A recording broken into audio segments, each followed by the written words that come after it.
ሰላም ውዶቼ እንዴት ናችሁ? አላችሁ ወይ? አለን በሉኝ። የማዳም ቅመሞቼ፣ እህቶቼ፣ ጓደኞቼ፣ ፍሬንዶቼ፣ የስራ አጋሮቼ እኔም ያው ከማዳም ኩሽና አለው እያልኳችሁ ነው። እስኪ እኛም አለን እያላችሁ ሰብስክራይብ አድርጉ።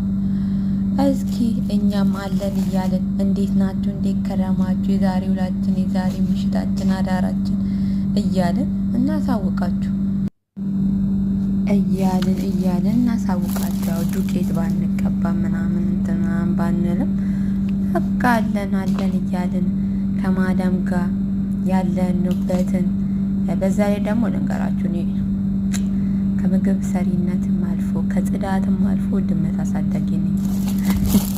ሰው ልጅ ሲያሳድግ ነው እኛ ድመት እናሳድጋለን። መግዛት በዚህ አጋጣሚ መግዛት የሚፈልጉ አንዷ ትንሿ ድመት 300 ድራም ብቻ ናት። ብቻ በቃ ቀለል አድርጌ ብቻ ናት። በውስጥ አናግሩኝ እና ደግሞ እንዴት እንደምከባከብ አሳያችኋለሁ። በነገራችን ላይ የድመት ነርስ ነኝ፣ አዋላጅም ነኝ። እንዴት እንደማስወልድም የምር እውነቴን ነው፣ እግዚአብሔርን እንዴት እንደማስወልድም አሳያችኋለሁ። ያው እዚህ ሀገር ብዙ የሌላ ዜጋዎች ስለሚኖሩ ድንገት ከገባችሁ አትደናገሩ፣ አሳውቃችኋለሁ። የህይወት ታሪኬን የፍቅር ታሪኬን በዛው ነካ እያረብኩ አለፍላችኋለሁ። ሰብስክራይብ አድርጉ።